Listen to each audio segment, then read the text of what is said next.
Good morning, everybody. This morning we're going to be reading the first chapter of the Sermon on the Mount from the Gospel of Matthew, which is found, of course, in the New Testament. And the Sermon on the Mount, I believe, is covered from Matthew chapters 5, 6, and 7. We're going to read chapter 5 today, and I'm actually going to be reading this off of BibleGateway.com. And we're using the English Standard Version. So let's begin. The Sermon on the Mount. Seeing the crowds, he went up on the mountain, and when he sat down, his disciples came to him. The Beatitudes. And he opened his mouth and taught them, saying, Blessed are the poor in spirit, for theirs is the kingdom of heaven. Blessed are those who mourn, for they shall be comforted. Blessed are the meek, for they shall inherit the earth. Blessed are those who hunger and thirst for righteousness, for they shall be satisfied. Blessed are the merciful, for they shall receive mercy. Blessed are the pure in heart, for they shall see God. Blessed are the peacemakers, for they shall be called sons of God. Blessed are those who are persecuted for righteousness' sake, for theirs is the kingdom of heaven. Blessed are you when others revile you and persecute you and utter all kinds of evil against you falsely on my account. Rejoice and be glad, for your reward is great in heaven. For so they persecuted the prophets who were before you. Salt and light.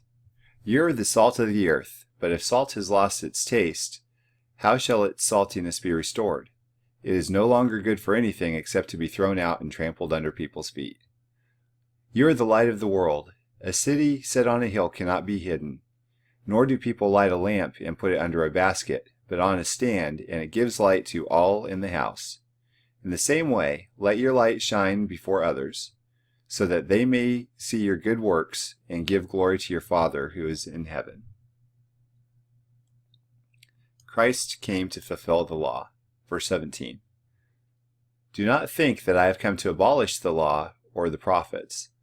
I have not come to abolish them, but to fulfill them. For truly I say to you, until heaven and earth pass away, not an iota, not a dot, will pass from the law until all is accomplished. Therefore, whoever relaxes one of the least of these commandments and teaches others to do the same will be called least in the kingdom of heaven. But whoever does them and teaches them will be called great in the kingdom of heaven. For I tell you, unless your righteousness exceeds that of the scribes and Pharisees, you will never enter the kingdom of heaven. Anger. You have heard that it was said to those of old, You shall not murder, and whoever murders will be liable to judgment. But I say to you that everyone who is angry with his brother will be liable to judgment.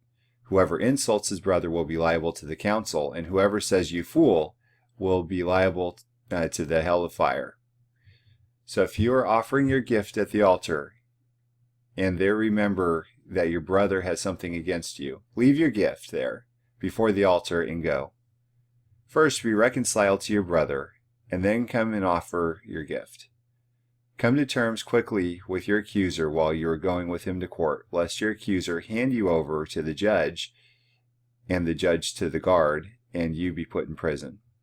Truly I say to you, you will never get out until you have paid the last penny. Lust. You have heard that it was said, You shall not commit adultery. But I say to you that everyone who looks at a woman with lustful intent has already committed adultery with her in his heart. If your right eye causes you to sin, tear it out and throw it away.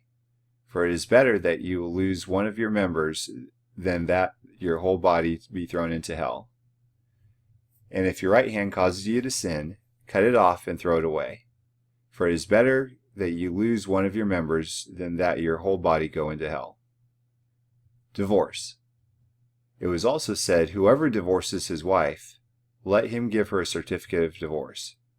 But I say to you that everyone who divorces his wife, except on the ground of sexual immorality, makes her commit adultery, and whoever marries a divorced woman commits adultery. Oaths. Again, you have heard it said to those of old, You shall not swear falsely, but shall perform to the Lord what you have sworn. But I say to you, do not take an oath at all, either by heaven, for it is the throne of God, or by earth, for it is his footstool, or by Jerusalem, for it is the city of the great king. And do not take an oath by your head, for you cannot make one hair white or black. Let what you say be simply yes or no. Anything more than this comes from evil. Retaliation. Verse 38. You have heard that it was said, an eye for an eye and a tooth for a tooth. But I say to you, do not resist the one who is evil. But if anyone slaps you on the right cheek, turn him the other also. And if anyone would sue you and take your tunic, let him also have your cloak as well. And if anyone forces you to go 1 mile, go with him 2 miles. Give to the one who begs from you, and do not refuse the one who would borrow from you. Love your enemies. You have heard that it was said, you shall love your neighbor and hate your enemy. But I say to you, love your enemies and pray for those who persecute you, so that you may be sons of your Father who is in heaven. For he makes his sun rise on the evil and on the good, and sends rain on the just and on the unjust. For if you love those who love you, what reward do you have? Do not even the tax collectors do the same? And if you greet only your brothers, what more are you doing than others? Do not even the Gentiles do the same? You therefore must be perfect as your heavenly Father is perfect.